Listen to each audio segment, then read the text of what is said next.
Listo, listo. Buenos días a todos. ¿Cómo están? ¿Todo bien? ¿Caliente? ¿Sí? ¿O con un poquito de frío? Qué lindo de ver. Ustedes son los valientes que vinieron aún a través de este frío. Esto es increíble. Según Google dice que hoy es el día más frío en los últimos 36 años. O sea, desde las 80s. Nunca ha sido, es tan frío que está nevando al lado de Tampa. ¿Sí? O sea, es bastante. Son días así que estoy alegre que vivo en Miami, porque si esto es frío por nosotros, imagínense cómo está, o sea, aún en Jacksonville, Georgia, peor todavía. Entonces, sí, hay cosas, días como estos que podemos dar gracias que Dios nos puso aquí para representar a Dios en Miami. Si me llama a otro lado, está bien, pero traigan una jaqueta. Bueno, para los que están aquí por la primera vez, bienvenidos. Lo creo que todos somos familia ahora. Estamos pasando por Nehemías, estamos en una serie de Nehemías, estamos en Nehemías capítulos 7 y 8. Y vamos a arrancar de inmediato porque son 2 capítulos. Pablo otra vez me dejó un capítulo lleno de nombres, una lista, una genealogía. Entonces, esto va a ser muy divertido. Vamos a empezar. Nehemías capítulo 7. Dice: cuando la muralla quedó reconstruida y yo había asentado las puertas y habían sido designados los porteros, los canteros y los levitas, puse al frente de Jerusalén a mi hermano Hananí y Hananías, jefe de la fortaleza, porque este era hombre fiel y temeroso de Dios más que muchos. Entonces les dije: no se abrirán las puertas de Jerusalén hasta que caliente el sol. Y estando todavía los porteros en sus puestos, se cerrarán y atrasarán las puertas. Designan también guardias de los habitantes de Jerusalén, unos en su puesto de guardia y otros delante de su casa. La ciudad era espaciosa y grande, pero el pueblo dentro de ella era poco y no había casas reedificadas. Entonces mi Dios puso en mi corazón reunir a los nobles y a los oficiales y al pueblo para que fueran inscritos por genealogías. Y encontré el libro de la genealogía de los que habían subido primero y hallé escrito en él: estos son los hijos de la provincia que subieron de la cautividad, aquellos que Nabucodonosor, rey de Babilonia, había llevado cautivos y que volvieron a Jerusalén y a Judá, cada uno a su ciudad, los cuales vinieron con Zorobabel, Jesúa, Nehemías, Azarías, Raamías, Naamani, Mardoqueo, Bilsán, Misperet, Bigvai, Nehum y Baana. El número de los hombres del pueblo de Israel. Y ahora, vamos a pasar. Yo no voy a leer esta lista, yo dije a Pablo: mira, la última vez está bien, pero esta vez, si ustedes quieren, tú puedes leerlo en tu propio tiempo. Básicamente, él va a nombrar todas las familias que vinieron de exilio y él lo separan en los roles después. Los sacerdotes, los levitas, los músicos, los porteros, los siervos del templo, los descendientes de los siervos de Salomón. Y aquí, para mí es importante y interesante de pensar que ellos estuvieron en Babilonia por 70 años y todavía tienen designado esos roles. O sea, piensan eso, que ellos cautivaron, exiliaron, se llevaron a Babilonia y el próximo generación, el padre dijo al hijo: mira, somos porteros o somos los que cantan. Y después la próxima generación la misma cosa, y la próxima generación la misma cosa. O sea, es una seña que ellos tenían esperanza de algún día volver a Jerusalén. Tenía esa esperanza que un día Dios nos va a rescatar, nos va a sacar de este lugar y que vamos a restablecer el templo y todo eso. Y después algo interesante, 61, versículo 61, si quieres tú puedes seguir aquí. Estos fueron los que subieron de Tel Melá, Tel Harsa, Cherub, Adón e Emir, aunque no pudieron demostrar si sus casas paternas o su descendencia eran de Israel. Y luego menciona más familias y algunas familias de los sacerdotes. 64 dice: estos buscaron su registro de genealogías, pero no se hallaron, y fueron considerados inmundos y excluidos del sacerdocio. Y el gobernador les dijo que no comieran de las cosas santísimas hasta que un sacerdote se levantará con Urim y Tumim. Esos son dos piedras, negro y blanco, que el sacerdote le saca de una bolsa para decir sí o no, como la voluntad de Dios. Eso es el Urim y Tumim. 66 dice: toda la asamblea reunida era 42,360, sin contar sus siervos y siervas, que eran 7,337. Y tenían 245 cantores y cantoras. Sus caballos eran 736, sus mulos 245, sus camellos 435, sus asnos 6,720, un montón de asnos.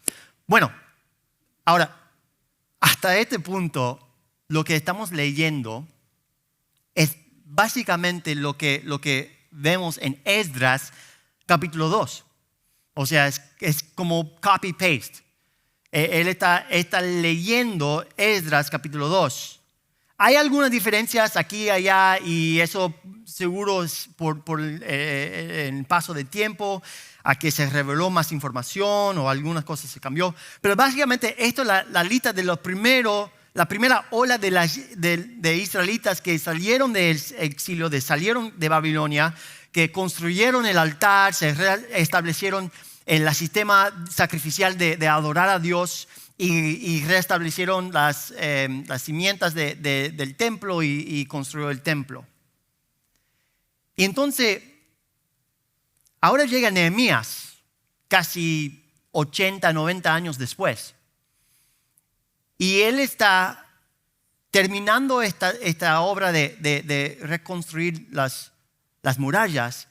Y cuando él se ve a Jerusalén, se ve una ciudad desolada. Incluso con las murallas ya reconstruidas, la gente no está viviendo en la ciudad, porque muchas de las casas todavía están destruidas. Y ahora viene la pregunta: ¿quién debería venir y vivir en Jerusalén? Okay, ¿quién tiene derecho? ¿Quién es parte del grupo que deberían estar en esta casa? Así que Nehemías comienza a investigar. Y me encanta esto porque salió en nuestra iglesia en casa la persona preguntando: ¿y por qué hay genealogías en la Biblia? ¿Por qué hay listas así como tan aburridos? ¿Por qué estamos estudiando esto? Bueno, esto es una de las razones por qué hay genealogías y listas en la Biblia. Son registros oficiales que luego se usan para corroborar con los registros familiares personales, los derechos familiares y la herencia. O sea, tienen que estar de acuerdo que la Biblia no es escrito para usted. O sea, tú no eres la persona the intended audience para la Biblia.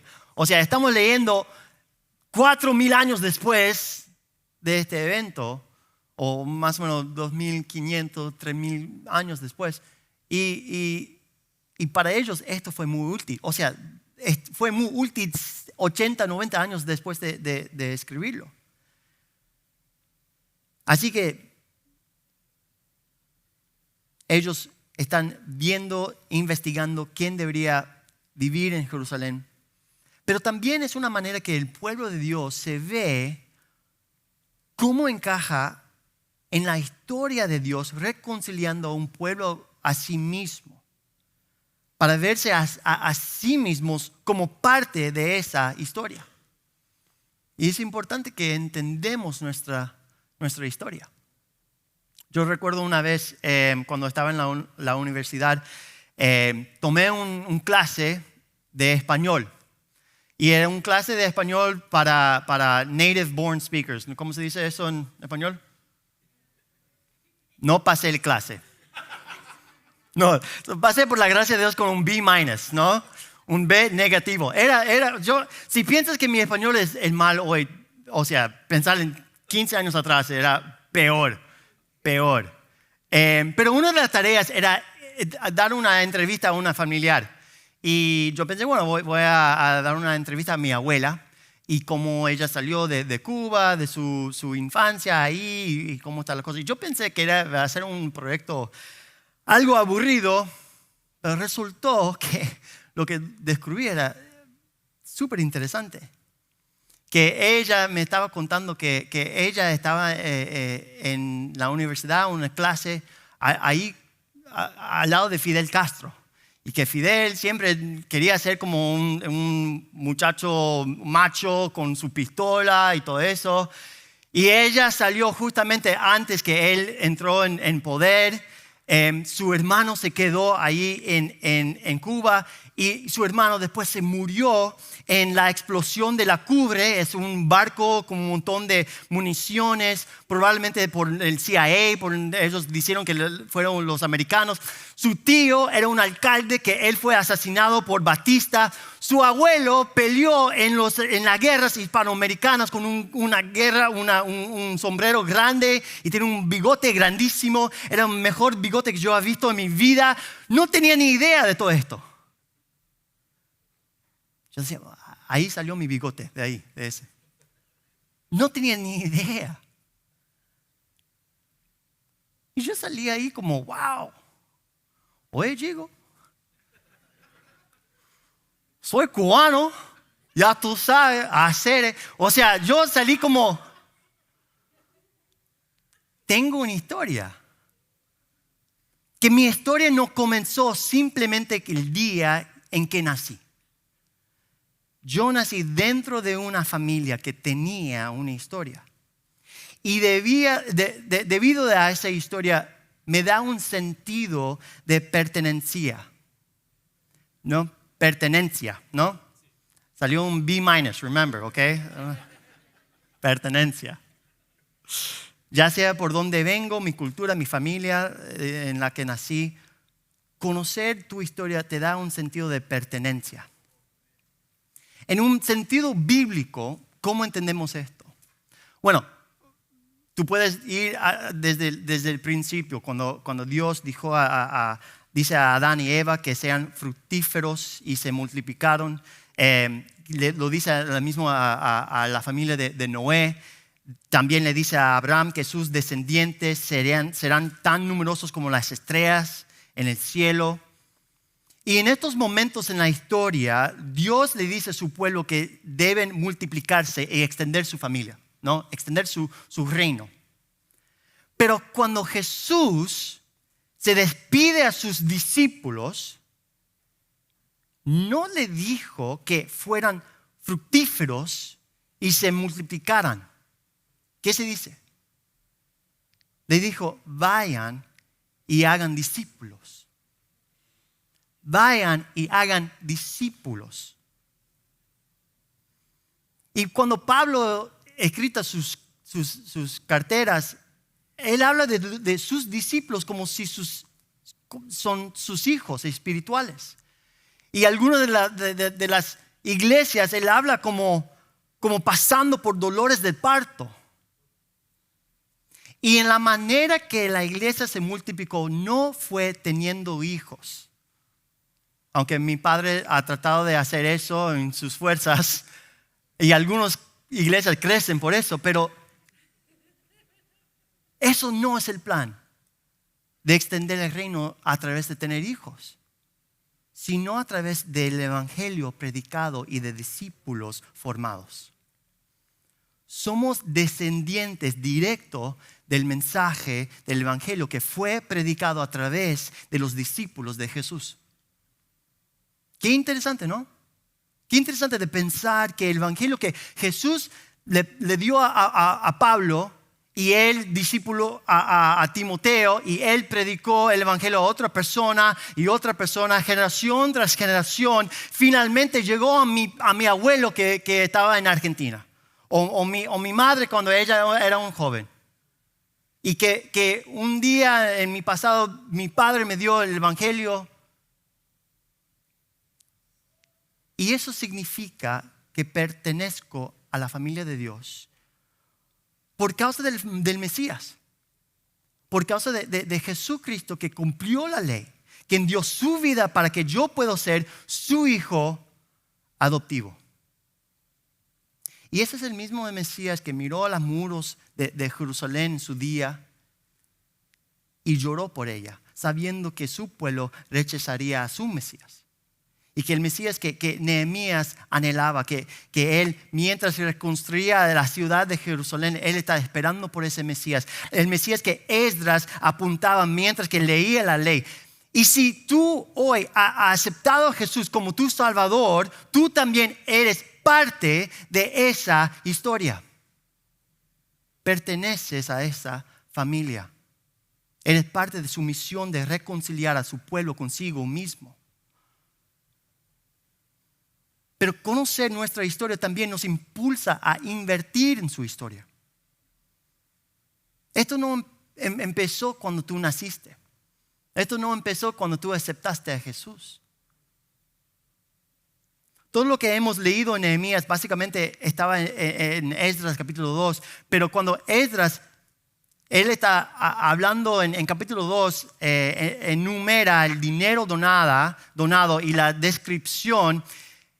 Aquí en capítulo 7 de Nehemías es diferente. Los números son diferentes, la descripción es diferente. Y muchos dicen que la razón es que muchos teólogos creen que esto es una segunda ofrenda. Esta es la generación de Nehemías invirtiendo en la misión de Dios. Y vemos esto en versículo 70. Entonces estamos...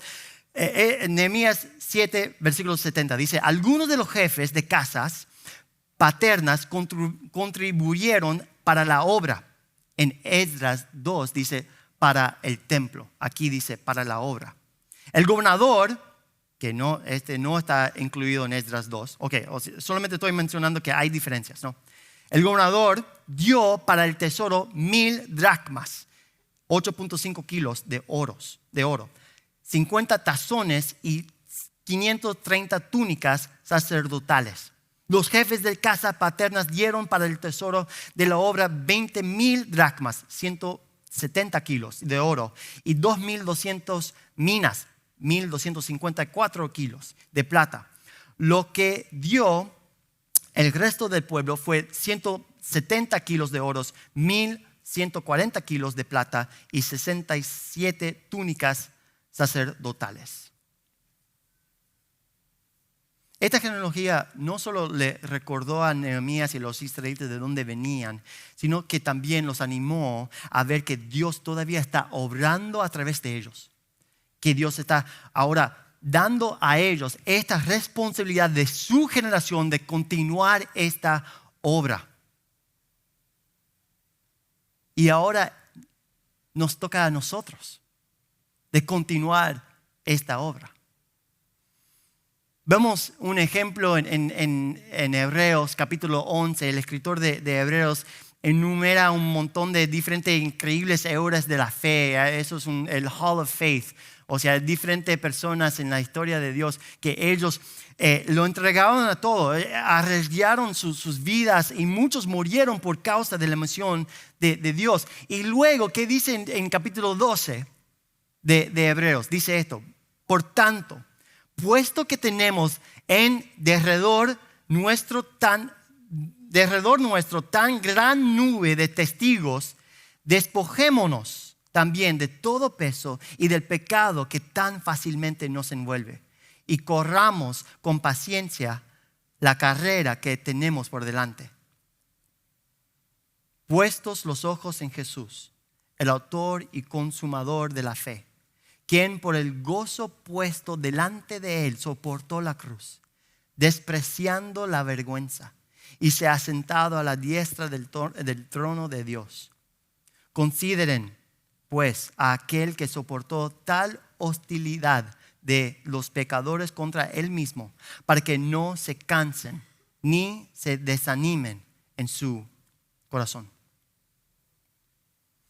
Y tal vez estás aquí y estás pensando, bueno, estás hablando de cosas grandes, de vamos a continuar la obra, vamos como esto toca a nosotros, nuestra generación. Y estás pensando, bueno, Dani, está bien, perfecto, lindo. Pero yo no soy un mártir, yo no soy un misionero, yo no soy pastor, soy plomero, ¿no?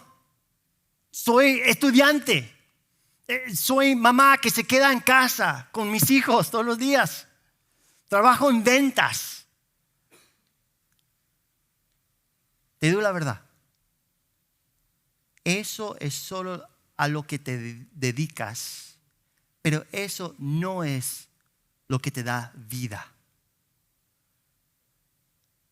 Si has confiado en Jesús, has nacido de nuevo como hijo de Dios o como hija de Dios. Eres discípulo de Jesús, has sido hecho vivo y se te ha dado vida eterna porque Dios te está reconciliando consigo mismo.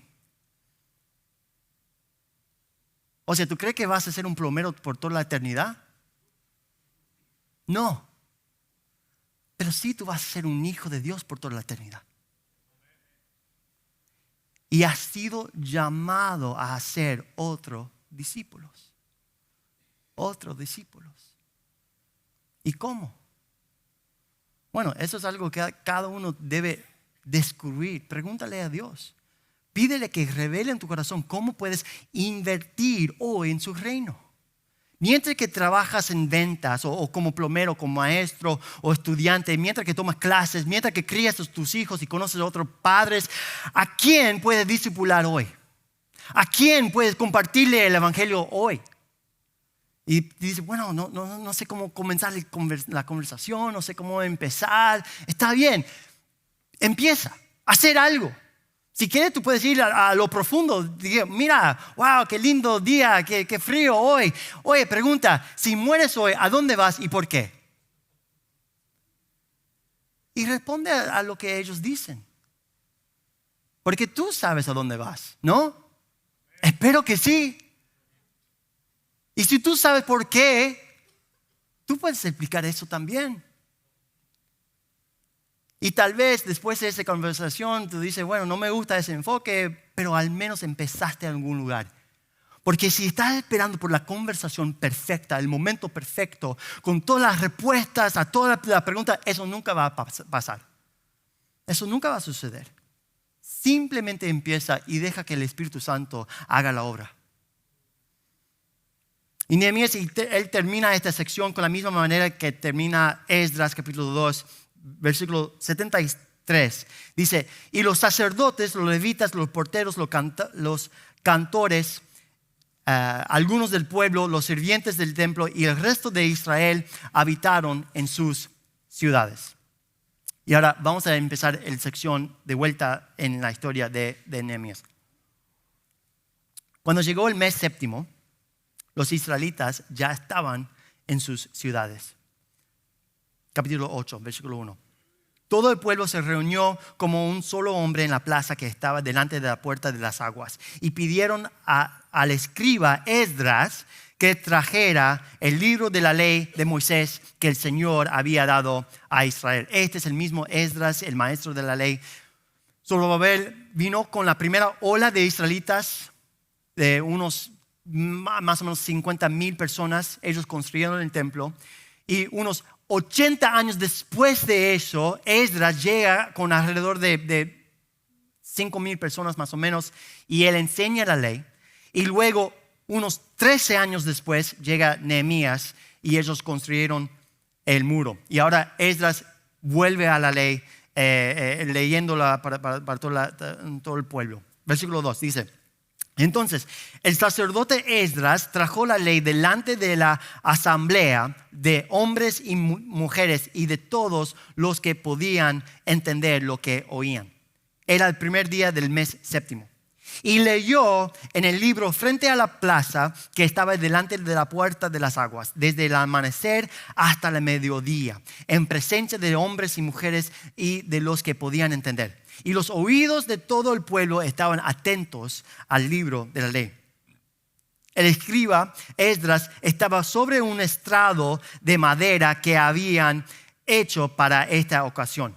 Junto a él, a su derecha, estaba Matatías, Sema, Anías, Urías, Hilcias y Maasías. Y a su izquierda, Pedaías, Misael, Malquías, Asum, Hasbadana, Zacarías y Mesulam.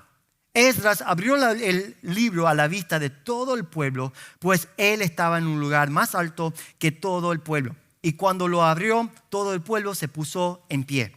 Entonces Esdras bendijo al Señor, el gran Dios. Y todo el pueblo respondió, amén, amén, mientras alzaban las manos. Después se postraron y adoraron al Señor rostro en tierra. También Jesúa, Baní, Serebías, Jamín, Acub, Sabatai, Jodías, Maasías, Kelita, Azarias, Josebad, Hanán, Pelaías y los levitas explicaban la ley al pueblo mientras el pueblo permanecían en su lugar. Y leyeron el libro de la ley de Dios, interpretándolo y dándole el sentido para que entendieran la lectura.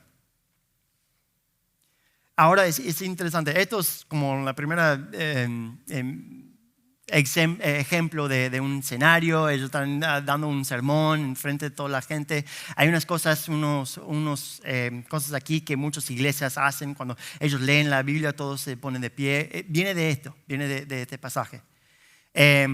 Pero algo también interesante es que es muy probable que la mayoría de las personas allí solamente hablaron arameo, mientras que Esdras leía los rollos de la Torah en hebreo. ¿No? Que la mayoría del pueblo de Israel perdió su idioma principal durante el exilio. Eso pasó como 70 años, varias generaciones. Nosotros conocemos cómo eso pasa, ¿no? Los primeros padres vinieron de Sudamérica, de Venezuela, de Cuba. Después los hijos hablan una mezcla de inglés y español para traducir para el padre. Oye, hijo, o sea, venga conmigo porque tengo que traducir para nosotros. Y después los nietos no hablan español, ¿no? O muy poquito. Y los bisnietos, olvídate. Entonces ya habían pasado 70 años, varias generaciones. Y los que hablaban hebreo eran los maestros de la ley. Y por eso, cuando entramos al Evangelio, Jesús muy probablemente hablaba arameo a causa del exilio. Pero en este momento los levitas son casi como iglesias en casa o como grupos pequeños, repasando lo que enseñó, asegurándose que el pueblo lo entendiera. Porque la palabra de Dios no es solamente para ser oída, es para ser entendida, es para ser meditada, estudiada, memorizada, aplicada. No solo ser oidores de la palabra, sino hacedores de la palabra. ¿Y cómo puedes hacer algo si no entiendes? Y yo sé que a veces los sermones, algunos ejemplos se pasan por alto de la cabeza o en las iglesias en casas 2 o 3 personas están hablando y el resto no entiendo ni un pequeño lo que está diciendo. Bueno, espero que ustedes no salgan de este lugar confundidos o desconectados, con la mirada perdida, quedándose dormido. Yo espero que si hay algo que no entiendes, dices, oye, no entendí esa cosa. Y vamos a aclararlo, vamos a estudiarlo un poquito más, vamos a entenderlo un poquito más. Y tal vez tú tienes una pregunta que es muy profundo, una pregunta muy buena y que tenemos que estudiar un poquito más. Excelente. Un día, después de estudiarlo, podrías ayudar a aclararlo para alguien más, para otra persona. Entonces, nosotros No dejamos que, bueno, el pastor va a estudiar todo. No. La palabra de Dios no es solamente ser algo que escuchamos, pero no que entendemos, estudiamos, meditamos. Versículo 9 dice, entonces Nehemías, que era el gobernador, y Esdras, el sacerdote y escriba, y los levitas que enseñaban al pueblo, dijeron a todo el pueblo, este día es santo para el Señor su Dios. No se entristezcan ni lloren, porque todo el pueblo lloraba al oír las palabras de la ley. También les dijo, vayan, comen de la grasa, beben de lo dulce y manden raciones a los que no tienen nada preparado. Porque este día es santo para nuestro Señor. No se entristezcan, porque la alegría del Señor es la fortaleza de ustedes. Los levitas calmaron a todo el pueblo diciéndole, callen porque el día es santo, no se entristezcan. Entonces todo el pueblo se fue a comer, a beber, a mandar porciones y a celebrar una gran fiesta, porque comprendieron las palabras que les habían enseñado. Yo estaba hablando con alguien el otro día, un amigo, y ella me preguntó, ¿por qué estudiamos el Antiguo Testamento? Es importante de leer el Antiguo Testamento. No basta con solo seguir a Jesús del Nuevo Testamento. Y además, si leemos el Antiguo Testamento, el Dios del Antiguo Testamento es tan duro. Mata a tanta gente, ¿no? Casi parece como un Dios enojado. Y Jesús es mucho más agradable de leer. Y hay muchas personas en la iglesia que piensan así. Que bueno, está bien, el Antiguo Testamento es para los judíos y para el Nuevo Testamento es para los cristianos. Y yo voy a enfocar en esto.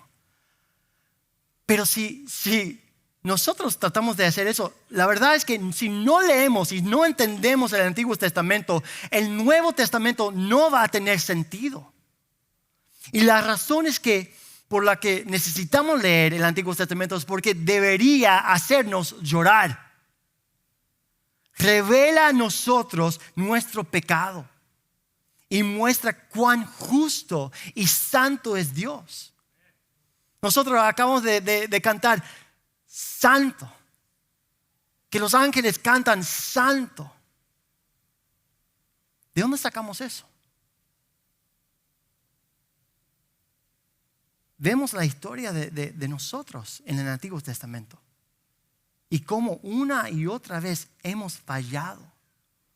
No podemos cumplir nuestra parte del pacto. No podemos guardar la ley de Dios. Somos más pecadores de lo que jamás llegaremos a comprender. Hay 613 leyes y cada uno revelando un aspecto roto del ser humano que Dios tuvo que escribir para que lo sigamos. Y Dios le dice a su pueblo, si obedeces a mis leyes, si serán bendecidos, estarán seguros y yo seré tu Dios y ustedes serán mi pueblo. Pero si quebrantan mis mandamientos, los quitaré de este lugar.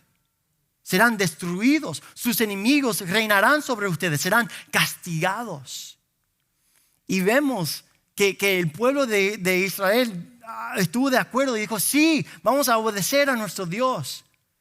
Pero cada vez siguieron pecando, mintiendo, robando, engañando, asesinando, sacrificando a sus hijos a dioses falsos, adorando a dioses falsos, rompiendo todos los mandamientos de Dios. Y sin siquiera mencionar los pecados de esta generación de Nehemías, que ellos mismos esclavizaban a unos a otros, escogían la codicia en lugar de amor. Y sin siquiera mencionar tu propio pecado o mi propio pecado. También somos parte de esta historia. También somos más pecadores de lo que imaginamos. Cada pensamiento impuro, cada acción airada y egoísta, cada deseo injusto, codicia, lujuria, orgullo, pereza, cada vez que nos adoramos a nosotros mismos y nos pusimos como el Dios de nuestras propias vidas, Si cualquiera de nosotros pusimos nuestros pecados en esa pantalla, no quedaríamos confrontados y conmovidos hasta las lágrimas. Somos más pecadores de lo que creemos. Y sin embargo, Nehemías, Esdras, los levitas dicen, no se lamenten, porque este día es santo. El gozo del Señor es su fuerza. Es casi como Esdras y Nehemías estuvieron diciendo, ¿ustedes no ven que Dios se les ha revelado? ¿No ven que Dios los ha escogido para ser su pueblo? ¿No ven que el Dios del universo lo está restaurando, reconciliándolos consigo mismo, apartándolos y haciéndolos santos? ¿No ven que Dios los ama? Y que rescatar a su pueblo le produce gozo. Hay dos realidades: que eres más pecador de lo que imaginas, pero eres más amado de lo que jamás sabrás. Eso es el Evangelio. Eso es el Evangelio. Porque de tal manera amó Dios al mundo, un mundo roto, pecador, rebelde, que dio a su Hijo unigénito, para que todo aquel que en Él cree no se pierda, sino que tenga vida eterna. Que Jesús derramó su vida en esa cruz para rescatarte, reconciliarte, redimirte. Por el gozo puesto delante de Él, soportó la cruz. Y ahora ese mismo gozo es mi fortaleza. El gozo de un Dios santo y justo, mostrando su amor, misericordia y gracia, reconciliando a su pueblo consigo mismo, mientras aprende a estar plenamente satisfechos en Él. Y esa satisfacción en Él conduce a la generosidad y un cambio de estilo de vida. Y vemos eso al final de este capítulo. Versículo 13 dice: al segundo día los jefes de casas paternas de todo el pueblo, los sacerdotes y los levitas, se reunieron junto al escriba Esdras para entender las palabras de la ley. Y encontraron escrito en la ley que el Señor había mandado por medio de Moisés que los israelitas habitarán en tabernáculos durante la fiesta del mes séptimo. Así que ellos dieron a conocer esta proclama en todas sus ciudades y en Jerusalén: salgan al monte y traigan ramas de olivo silvestre, ramas de mirto, ramas de palmera y ramas de otros árboles frondosos para hacer tabernáculos como está escrito. Y el pueblo salió y trajeron las ramas y hicieron tabernáculos, cada uno en su terrado, en sus patios, en los patios de la casa de Dios y en la plaza de la puerta de las aguas y en la plaza de la puerta de Efraín. Toda la asamblea de los que habían regresado de la cautividad hicieron tabernáculos y habitaron en ellos. Los israelitas ciertamente no habían hecho de esta manera desde los días de Josué, hijo de Nun, hasta aquel día. Y hubo gran regocijo. Esdras leyó del libro de la ley de Dios cada día, desde el primer día hasta el último día. Celebraron la fiesta 7 días y al 8º día hubo una asamblea solemne según lo establecido. Me encanta esto. Hasta que hablé con Ashley esta semana y dijo, vamos a hacer unas cosas raras, ¿no? Vamos a quizás ver estas fiestas, ¿no? Porque somos parte de esta historia también. Aunque Jesús cumplió todo lo que en el Antiguo Testamento estaba apuntando. Pero es lindo que esta generación pueda recordar de que son parte de la misma historia del pueblo que está siguiendo a Dios a través del desierto. Que ellos tenían que depender en Él. Y ahora esta generación tiene que aprender en Él hoy. Como nosotros ahora, hoy en día, tenemos que aprender en depender en Él.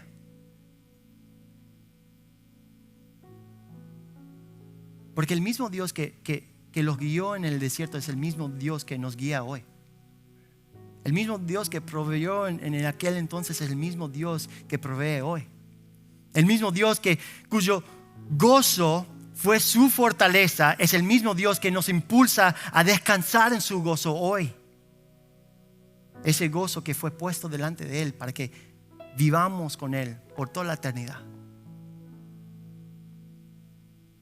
Y nosotros también tenemos ritmos en nuestra vida, en nuestro calendario, para recordar eventos en nuestra historia. Pero también en nuestra iglesia hacemos cosas como el Santa Cena, recordando que somos un cuerpo, somos uno en Cristo. Recordamos del sacrificio del Cordero inmolado. Recordamos que responder al Evangelio no es solamente un cambio en mi estatus, es un cambio en mi vida, es un cambio de mi ritmo de vida, es un cambio de mi calendario, es un cambio de mis derechos, es un cambio de mi gozo, es un cambio de mi mentalidad, es un cambio de mis pasiones y mis metas y mi futuro.